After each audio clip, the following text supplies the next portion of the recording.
आउज़ुबिल्लाहिमिनश्शैतानिर्रजीम बिस्मिल्लाहिर्रहमानिर्रहीम। अस्सलाम वालेकुम। आज मैं आपको हज़रत खरकील अलैहिस्सलाम के मौजज़े के बारे में बताने जा रही हूँ। ये हज़रत मूसा अलैहिस्सलाम के तीसरे खलीफा हैं जो मनसब नबूवत पर सरफराज किए गए। हज़रत मूसा अलैहिस्सलाम की वफ़ात अक़दस के बाद आपके खलीफा अव्वल हज़रत यूशा बिन नून अलैहिस्सलाम थे, जिनको अल्लाह ताला ने नबूवत अता फरमाई।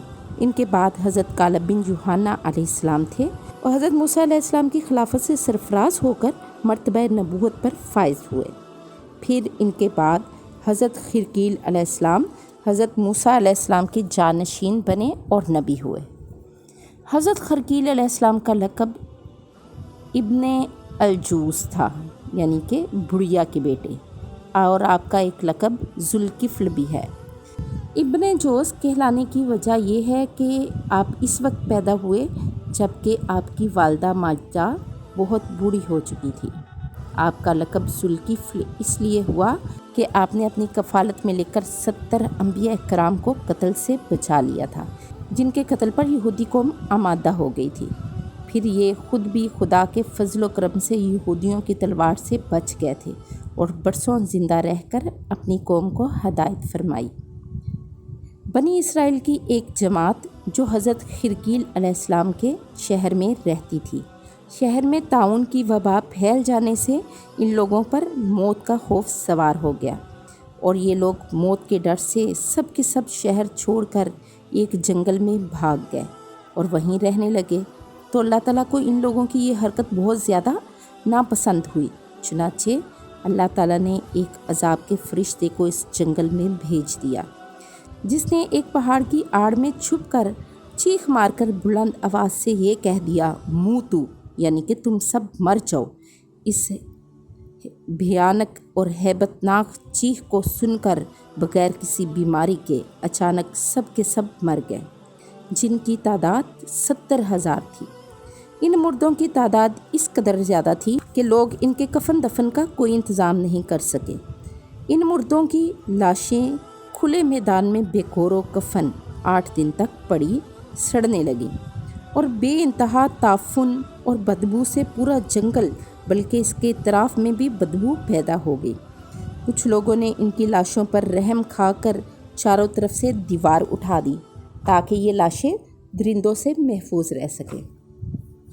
कुछ दिनों के बाद हज़रत खरकील अलैहिस्सलाम का इस जंगल से इन लाशों के पास से गुज़र हुआ।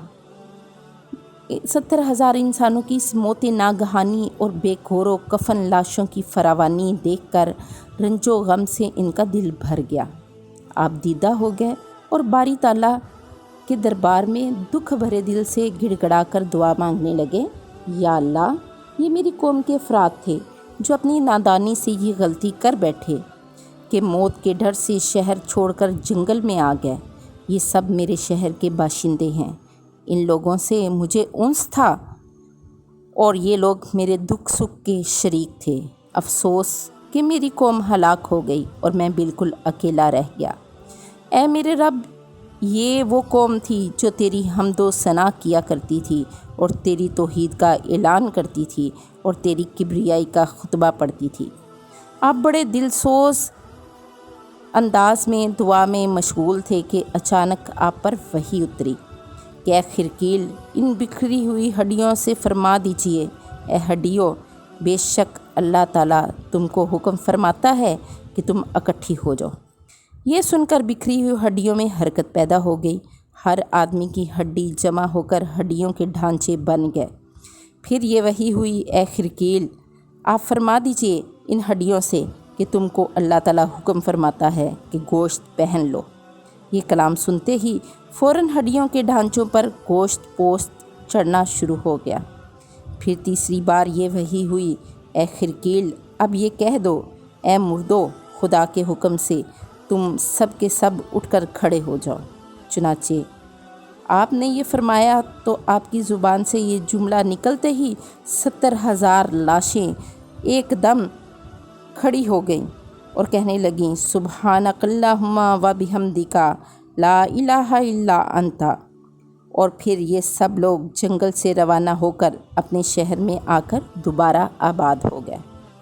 वो अपनी उम्रों की मुद्दत भर जिंदा रहे, लेकिन इन लोगों पर मौत का इतना निशान बाकी रह गया कि इनकी औलादों के जिस्मों से सड़ी हुई लाशों की सी बू आती है। और ये लोग जो कपड़ा पहनते हैं वो कफन की सूरत में हो जाता, और कब्र में जिस तरह कफन मैला हो जाता था, ऐसा ही मैलापन इनके कपड़ों पर नमूदार हो जाता। चुनाचे ये असरात आज तक इन यहूदियों में पाए जाते हैं जो इन लोगों की नस्ल से बाकी रह गया।